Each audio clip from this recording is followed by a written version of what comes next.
네, 오늘 보험교회 성도들 여러분과 교제 나눌 수 있게 해주신 하나님께 감사를 드립니다. 또 이렇게 초대해 주시고 또 환대해 주신 목사님 그리고 성도 여러분께 감사를 드립니다. 저는 신학교에서 신학생들의 영성훈련을 담당하고 있고 또 영성지도를 사역을 하고 있는 이강학 교수라고 합니다.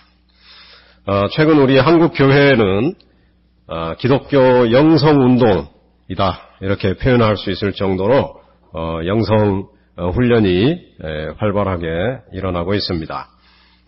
저희가 소속된 장로교 통합 측 전국에 7개 신학교가 있는데 그 신학교마다 영성 교수들이 이렇게 배치가 되어 있고 영성 교수들을 통해서 신학생들의 영성 훈련이 열심히 지금 진행이 되고 있습니다.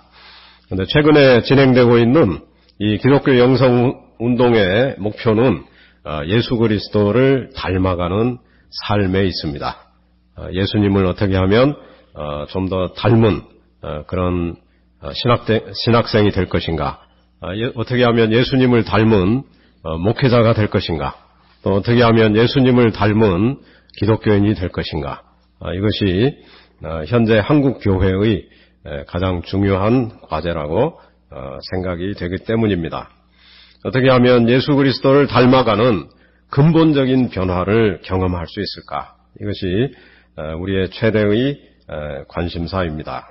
우리 보험교회 성도 여러분도 바로 이 관심을 많이 갖고 그리고 기도하고 계신 줄로 믿습니다. 맞습니까? 네. 근데 분명한 것은 예수 그리스도를 닮아가는 변화가 우리의 노력으로 되지 않는다는 것입니다. 지금까지 많은 노력을 해왔지만 우리 스스로의 노력으로 변화가 일어난 부분이 얼마나 있는지를 돌아볼 때 우리의 노력으로 되는 것은 아니구나, 이렇게 고백할 수밖에 없습니다. 근데 또 한편으로 분명한 것은 그럼에도 불구하고 예수 그리스도를 닮아가는 변화는 하나님께서 은혜를 주시면 가능하구나 하는 사실에 대한 믿음도 또 분명합니다. 그렇기 때문에 저희는 그 믿음을 바탕으로 주님께서 은혜를 주셔서 우리를 변화시켜 주시고 예수님을 더 닮아갈 수 있게 해 주십시오. 그런 마음으로 오늘도 이 예배에 참여하고 있고 또 열심히 기도하고 또 말씀 묵상을 열심히 하고 있다고 생각합니다. 오늘 본문이 제시하는 영성생활의 목표는 성령을 따라 사는 삶이다, 이렇게 주제를 정할 수 있겠습니다. 16절에도 보시면 성령을 따라 행하라, 이런 표현이 나오죠. 성령을 따라 살아라, 성령을 따라 걸어가라, 이렇게 얘기할 수 있고요. 18절에도 보시면 성령의 인도하시는 바가 되면, 이런 표현이 나옵니다. 다시 말해서 성령의 인도하심을 받아라, 이렇게 이해할 수 있습니다. 25절에도 보시면 성령으로 살면 또한 성령으로 행할지니, 이렇게 되어 있습니다. 다시 말하면 성령과 보조를 맞추어서, 성령과 발걸음을 맞추어서 걸어가라, 이렇게 사도 바울은 우리에게 이야기하고 있습니다. 그런데 한국 교회에는 성령을 따라 사는 삶에 대한 오해가 조금 있는 것 같습니다. 제가 생각할 때 첫 번째 오해는 오순절 운동의 영향으로 인한 오해입니다. 성령의 외적 은사에만 관심을 두는 그런 경향이 한국 교회 안에 있었습니다. 예를 들면 방언을 해야 된다든가, 또 예언의 은사만이 중요하다든가, 또 치유를 경험해야 된다든가, 이것이 오순절 계통의 그 교회들이 강조했던 내용인데요. 그러다 보니까 그 결과 눈에 보이는 표적 중심의 신앙생활을 하는 측면이 많이 있었습니다. 뿐만 아니라 내적으로 그리스도의 성품을 닮아가는 일의 중요성을 제대로 인식하지 못하게 하는 측면도 있었습니다. 또한 지도자가 하나님의 은사와 능력을 자기 성취를 위해 활용하는 그런 시험에 빠지게 되는 경우도 많이 있었습니다. 자, 또 성령을 따라 사는 삶에 대한 두 번째 오해는 영적인 일과 세상의 일을 구분하는 이원론적 사고를 하게 된 것입니다. 이원론적 사고의 결과 일어나는 일이 뭐냐면요, 일상의 경험이 무시되는 것입니다. 우리가 교회 안에서만 하나님이 경험이 될 수 있다고 생각하고 예배에서만 하나님께서 경험이 될 수 있다고 생각하고 우리가 생활하고 있는 일상의 공간인 가정이나 또 일상에서 일하고 있는 직장 안에서 하나님에 대한 관심을 갖지 않게 되는 것입니다. 뿐만 아니라 세상을 변화시키는 일에 무관심해지고 무기력해지는 기독교인들이 많이 나타난 것도 이러한 오해의 결과가 아닌가 싶습니다. 자, 성령을 따라 사는 삶에 대한 이러한 한국 교회의 만연한 오해를 극복하려면 우리는 성령께서 우리의 외적 능력뿐만 아니라 우리의 성품도, 우리의 내적인 성품도 변화시키신다는 사실에 주목해야 합니다. 또한 성령께서는 우리의 교회 생활뿐만 아니라 우리의 일상생활 속에서도 언제나 어디에서나 활동하신다는 사실에 주목해야 합니다. 또 다른 한편으로 성령을 따라 행하기가 정말 추상적인 것 같고 또 어렵다고 느끼는 분이 많습니다. 왜냐하면 성령은 예수님 과거에 성육신 하셨던 예수님과 달리 우리 눈에 보이지 않기 때문입니다. 누구든 기독교인이라면 성령을 따라 살아야지 하는 것을 다 알고는 있습니다. 그렇지만 구체적으로 일상 속에서 성령을 따라 행하려고 하다 보니까 과거에는 예수님께서 제자들과 함께 계셨을 때에는 몸으로 함께 하셨기 때문에 제자들의 입장에서는 그 눈에 보이는 예수님을 따라다니면 되었고 그리고 예수님께서 말씀하시는 대로 순종하면 되었습니다. 그렇지만 지금은 예수 그리스도의 영이신 성령을 우리에게 보내주셨는데 구체적으로 그 성령께서 우리의 삶 속에 어떻게 함께 하시고 어떻게 나로 하여금 행동을 하라고 하시는지 우리가 쉽게 알아차리기가 쉽지 않은 것입니다. 자, 그래서 성령의 역사는 이제 분별이 필요합니다. 그 분별의 경험을 우리의 삶 속에서 쌓아가는 것이 매우 중요합니다. 자, 그렇다면 구체적으로 성령을 따라 살려면 어떻게 해야 할 것인가? 오늘 본문에서 저는 4가지 성령을 따라 사는 데 있어서 아주 중요한 4가지 요점들을 말씀드리려고 합니다. 첫 번째로 성령을 따라 살기 위해서 우리는 우리 내면에 있는 욕망, 즉 내가 하고 싶은 것, 내가 원하는 것의 근원을 잘 알아차리고 분별하는 것이 필요합니다. 여러분 오늘 본문 16절을 보시면 육체의 욕심 이런 표현이 나오죠. 이 욕심이라는 표현을 잘 보시기 바랍니다. 영어로는 desire예요. 17절에 보시면 육체의 소욕은 성령을 거스르고 성령은 육체를 거스른다 이런 표현 나오죠. 여기 보시면 육체의 소욕 이게 무슨 말이냐면 육체가 하고자 하는 욕심은 육체가 욕심내는 것은 성령께서 하고자 하는 것을 거스르고 서로 반대된다는 거예요.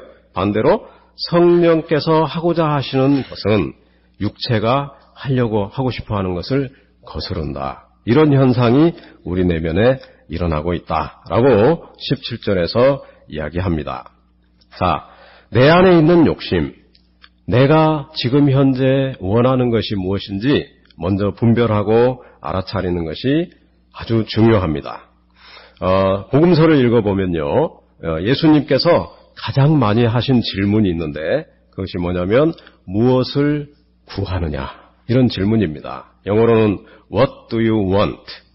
요한복음 1장 38절에 보시면 세례 요한의 제자였던 2명의 제자가 예수님을 찾아옵니다. 그때 그 2명의 제자에게 예수님이 질문했던 것이 바로 무엇을 구하느냐였습니다.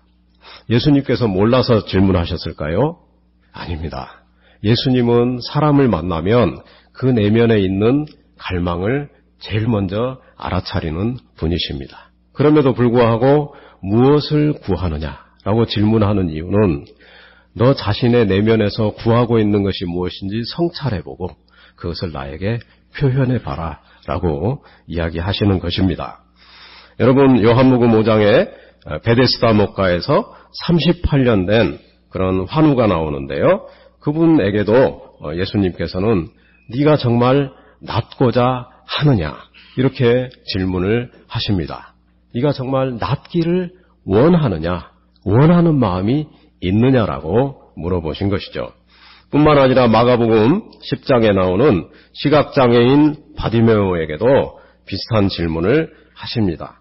내게 무엇을 하여 주기를 원하느냐? 그렇게 질문을 하십니다. 자, 우리의 내면 속에는 늘 어떤 욕구가 있습니다. 그리고 내가 정말 되기 원하는 사람이 있고 내가 갖기 원하는 것이 있고 내가 하고 싶어하는 것이 있습니다. 지금 오늘 이 예배에 나오신 여러분의 내면에는 어떤 욕구, 또 어떤 욕망, 또는 어떤 열망, 또는 어떤 갈망, 또는 어떤 목마름이 지금 여러분 내면에 있는지를 한번 읽어보시기 바랍니다.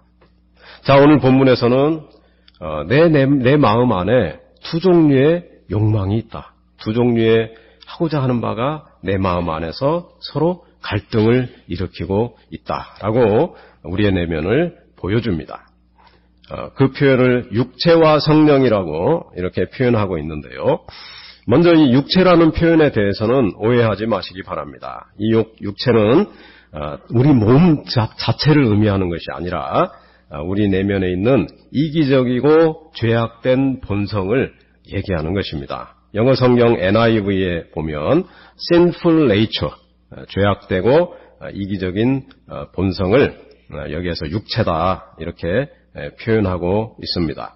우리가 비록 기독교인이 되었지만 여전히 우리 내면에는 이기적이고 죄악된 본성이 추구하는 욕심이 여전히 올라오고 있고 우리에게 영향을 끼치고 있다는 것입니다. 여러분 그거 인정하시죠? 경험하시죠?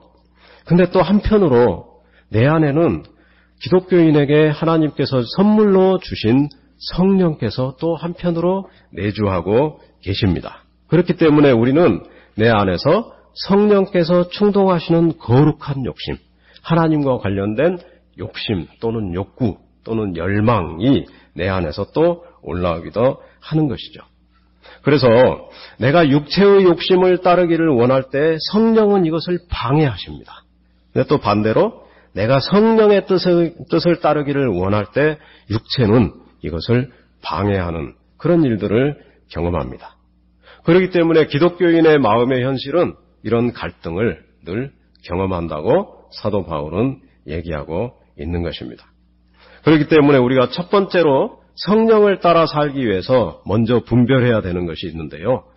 그것이 우리가 지금 현재 경험하고 있는 욕망의 근원이 무엇인가? 이 욕심의 또는 하고자 하는 바의 갈망의 근원이 이기적인 내 마음의 본성에서 나오는 것인가? 아니면 성령께서 내 마음을 자극하셔서 영향을 끼치셔서 올라오는 거룩한 열망에 해당되는 것인가 하는 것을 먼저 분별해야 됩니다.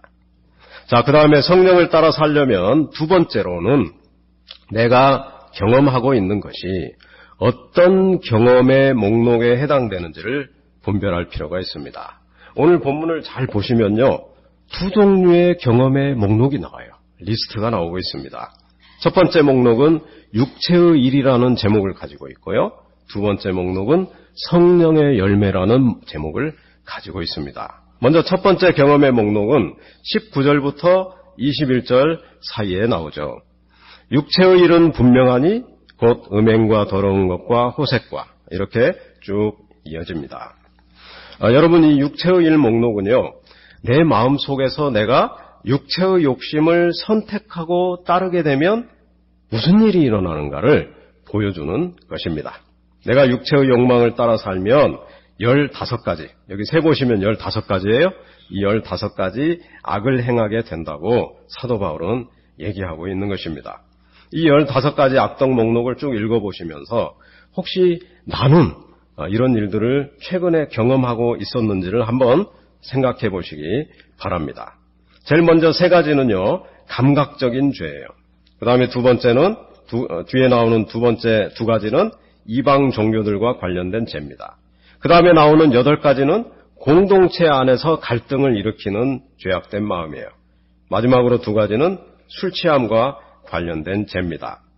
자, 첫 번째 나오는 감각적인 죄에 보면 먼저 음행, 이것은 과거의 그리스 로마 문명의 타락상을 대표적으로 보여주는 성적인 타락의 모습을 보여줍니다. 그 다음에 더러운 것, 그것은 하나님께 나아가는 것을 방해하는 부도덕함이고요. 그 다음에 호색, 이것은 무분별하게 죄를 사랑하는 것을 이야기합니다. 어떤 죄든지 성경은 제일 먼저 성적인 타락과 함께 시작된다, 이렇게 얘기하고 있습니다. 그 다음에 나오는 리스트 2가지는 이방 종교들과 관련된 죄입니다. 우상숭배 그리고 주술, 이렇게 되어 있죠. 요즘 같으면은 신천지 또 구원파 또 무당들에게 가는 것, 이런 것과 한번 비교해 보시기 바랍니다. 그 다음에 나오는 8가지는 공동체 안에서 갈등을 일으키는 죄예요. 원수 맺는 것, 또 분쟁, 또 시기, 그 다음에 분냄, 또 당짓는 것, 분열함, 그 다음에 이단, 또 투기, 이런 모습들은 교회 공동체 안에서 언제든지 경험될 수도 있는 내용입니다. 요즘 한국교회 내의 다툼들의 모습들도 한번 떠올려 보시면 이해가 쉬우실 것입니다. 자, 마지막으로 나오는 2가지, 술 취함, 그 다음에 방탕함은 술 취함과 관련된 것인데 이 절제가 안 되는 삶의 모습을 보여주고 있습니다. 사도 바울은 이 15가지 뿐만 아니라 마지막으로 또 그와 같은 것들이라 이렇게 덧붙이고 있어요. 그 말은 우리가 더 찾아보면 더 많이 악덕 목록들을 찾을 수 있다는 이야기죠. 결론적으로 이 육체의 일을 행하게 되면 하나님 나라를 유업으로 받을 수 없다라고 사도 바울은 이야기하고 있습니다. 그렇기 때문에 하나님 나라에 들어가려면 우리 내면에서 이러한 육체의 일을 극복하고 없애야 된다라고 강조하고 있는 것이죠. 이 전통을 이어받아서 3세기 이후에 사막의 영성 시기에 아주 유명한 에바그리우스 폰티쿠스라는 영성가는 프락티코스라는 책에서 우리가 영적으로 성장하기 위해서 성찰하고 극복해야 될 8가지 악한 생각을 정리해서 이야기하기도 합니다. 잘 한번 들어보시기 바랍니다. 첫 번째는 탐식이에요. 맛있는 것에 집착하는 마음입니다. 여러분, 우리 한국 사회가 굉장히 지금 맛있는 것에 집착하고 있죠. 두 번째가 간음입니다. 이성을 형제자매로 보지 못하고 성적인 대상으로 보는 것이죠. 세 번째는 탐욕입니다. 자기가 가지고 있는 소유를 나누지 못하게 하는 마음입니다. 네 번째는 분노입니다. 분노는 나와 다른 사람에게 상처를 주는 것이죠. 다섯 번째는 슬픔이에요. 이것은 자기를 학대하고 심지어는 자살에 이르게 하는 우울증과 같은 것입니다. 여섯 번째는 나태, 자기 손으로 일을 하지 않고 다른 사람에게 부담을 주는 습관이죠. 그 다음에 일곱 번째는 허영입니다. 허영은 자기 자신을 속이면서 인정을 받으려고 하고 명예를 받으려고 하는 이러한 욕구가 허영입니다. 빚을 내서라도 화려한 삶을 살고 싶은 이러한 추구가 허영에 빠진 상태이죠. 마지막으로 여덟 번째는 교만입니다. 교만은 하나님을 무시하고 자기가 하나님의 자리에 앉으려고 하는 마음입니다. 여러분, 여기에서 열거된 이 육체의 일들은 우리 현재 기독교인들도 일상 속에서 경험하고 있는 것들입니다. 지금 우리 한국교회 또 노회, 총회에서 일어나고 있는 일들을 보십시오. 육체의 일들이 가득합니다. 날마다 성찰하면서 우리 안에 있는 육체의 일을 발견할 때마다 회개하고 도움이 되는 말씀을 암송하고 묵상하면서 성령의 도우심을 요청해야 할 줄로 믿습니다. 또한 우리 자신의 정화, 또 교회의 정화를 위해서 기도해야 할 줄로 믿습니다. 자, 그런데 본문은 이 육체의 일 목록뿐만 아니라 두 번째로 우리가 경험이 가능한 그러한 목록들을 성령의 열매라는 제목하에서 이야기하고 있습니다. 이 성령의 열매 목록은요, 성령의 뜻을 선택하고 따를 경우에 무슨 일이 경험이 되고 일어나는가를 보여줍니다. 그래서 22절부터 23절에 9가지 목록이 나오는 것이죠. 이것은 우리가 너무 잘 아는 목록입니다. 뭐죠? 사랑, 희락, 화평, 오래 참음, 자비, 양선, 충성, 온유, 절제, 이렇게 9가지로 되어 있습니다. 물론 이 성령의 열매는요, 우리가 노력해서 얻을 수 있는 것이 아니고 하나님의 선물로 주어지는 것입니다. 그런데 이 성령의 열매의 특징을 잘 들여다보면 내적인 경험이고 인격적인 경험입니다. 또 정서적인 경험이고 성품과 관련되어 있습니다. 우리가 잘 아는 미국 청교도 조나단 에드워즈는 영적 대각성 운동에서 우리가 부흥을 경험할 때 성령의 역사에 의해서 부흥을 경험할 때 그 경험이 정서적, 다시 말해서 감정으로 이렇게 경험이 된다고 이야기한 적이 있습니다. 바로 이 성령의 열매에 해당되는 내용들은 우리가 감정적으로 경험이 가능한 내용이라는 것이죠. 이 성령의 열매는요, 성령께서 우리 각자에게 깨닫게 해주신 하나님의 말씀에 순종할 때 맺히는 우리 삶의 열매라고 할 수 있습니다. 이 성령의 열매를 잘 보시면 처음에 사랑으로 시작해서 절제로 끝맺습니다. 앞서 육체의 일하고 비교해보면 육체의 일은 뭐예요? 음행에서부터 출발해서 방탕함으로 끝맺죠. 두 가지가 굉장히 대조를 이루고 있습니다. 또 한편으로 이 성령의 열매는 예수님의 성품 또는 하나님의 성품 9가지의 스펙트럼이다. 이렇게 얘기할 수도 있습니다. 여러분, 예수님은 사랑이신 거 믿으시죠? 또 예수님은 기쁨이십니다. 또 예수님은 인내이시죠? 또 예수님은 평화이시죠? 또 예수님은 자비로우십니다. 또 예수님은 좋으신 분입니다. 양선. 그 다음에 예수님은 신실하십니다. 충성스러우십니다. 또 예수님은 온유하십니다. 또 예수님은 여러 가지 절제가 잘 되어 있고 아주 조화롭고 균형 잡혀 있는 분이십니다. 여러분, 이런 예수님의 9가지 성품이 만약에 결여되어 있다면 인간에게 어떤 현상이 나타나는지 뒤집어서 한번 보시기 바랍니다. 사랑이 없어지면 율법주의에 빠집니다. 다른 사람을 계속 비판하고 정죄합니다. 그 다음에 기쁨이 없으면 슬픔 가운데 낙담하며 살아가겠죠. 평화가 없으면 늘 불안한 마음으로 살 것입니다. 인내가 없으면 쉽게 분노하겠죠. 자비가 없으면 무자비하게 다른 사람을 대할 것입니다. 선한 마음이 없으면 악의를 가지고 보복할 것입니다. 충성스럽지 않다면 상황에 따라서 계속 변덕을 일으킬 것입니다. 온유한 마음이 없다면 강팍해지고 고집을 부릴 것입니다. 절제하는 마음이 없어지면 극단적으로 치우쳐서 자신의 삶이나 다른 사람의 삶을 파괴하는 결과를 가져올 것입니다. 자, 그러니까요, 우리가 영적으로 성장했다는 말은 다시 말해서 이러한 성령의 열매를 골고루 잘 매일같이 경험한다는 말이 되는 것이죠. 자, 여러분, 지난 한 주를 돌아보실 때 앞서 말한 15가지 영적인 일들을 많이 경험하셨습니까? 아니면은 뒤에 얘기한 9가지 성령의 열매들을 경험하셨습니까? 내 경험한 일들의 성격을 한번 잘 분별해 보시기 바랍니다. 자, 세 번째로 성령을 따라 살려면 분별을 통해서 알아차린 이 정욕과 탐심을 십자가에 못 박으라고 이렇게 오늘 본문은 이야기하고 있습니다. 자, 갈라디아서 전체를 읽어보면요, 갈라디아서에는 3개의 십자가가 등장합니다. 2장 20절에 우리가 잘 아는 2장 20절을 보시면 내가 그리스도와 함께 십자가에 못 박혔나니 그런즉 이제는 내가 사는 것이 아니요 오직 내 안에 그리스도께서 사시는 것이라, 이렇게 되어 있고요.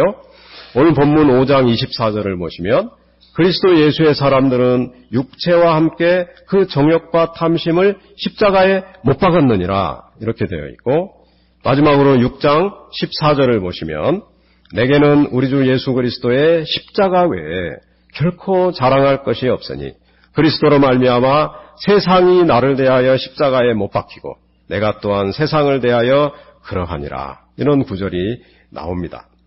여러분, 이 십자가가 갈라디아서에서 얼마나 강조가 되고 있는지를 잘 보시기 바랍니다. 근데 이 구절들을 잘 들여다보면요, 내가 십자가에 못 박힌 시점이 과거예요. 이미 못 박혔다라고 되어 있습니다. 그건 무슨 얘기입니까?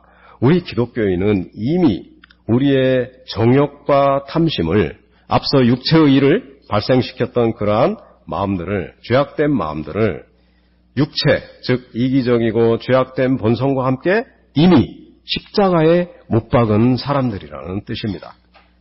여러분, 칼빈은 기독교인이 그리스도와의 신비적 연합에 이미 들어간 사람들이라는 사실을 굉장히 강조했습니다. 이게 무슨 말입니까?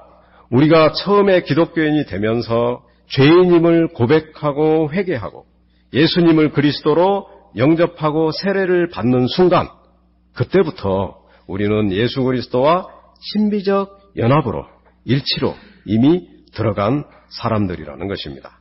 이미 그 연합이 시작된 사람들이라는 뜻이죠. 그 순간에 우리는 함께, 예수님과 함께 십자가에 못 박힌 사람들이에요. 그리고 하나님과 화해한 사람들이고 부활의 앞으로 참여할 사람들인 것입니다. 자, 이 사실을 기억하고 그렇게 여기면서 새로워진 사람으로 살아가라는 것입니다. 그런데 한편으로 우리의 현실을 보면 어때요?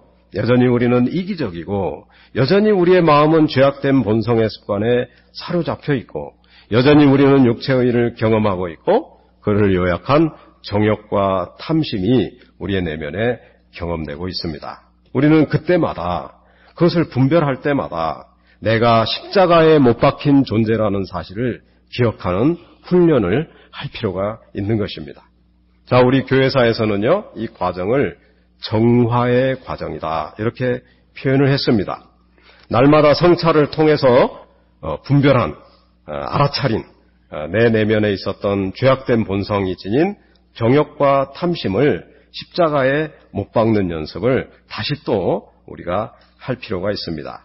이미 못 박았지만 살다 보면 다시 내 내면에 있는 죄악된 마음의 습관 때문에 다시 유령처럼 나타나고 있는 이러한 현상들을 매일같이 십자가를 바라보면서, 특별히 지금 사순절 시기잖아요. 그래서 매일같이 십자가를 바라보면서, 맞아, 내가 세례받을 때 못 박은 사람이지. 근데 유령처럼 다시 이런 이기적인 마음, 죄악된 마음들이 올라오는구나 하는 사실을 다시 기억할 때마다 다시 십자가에 못 박는 연습을 영성훈련으로서 할 필요가 있다는 것입니다. 자, 마지막으로 성령을 따르는 삶을 살려면 분별을 통해 알아차린 성령의 뜻에 순종할 필요가 있습니다. 5장 25절을 보시면 만일 우리가 성령으로 살면 성령으로 행할지니 라고 이야기하고 있습니다.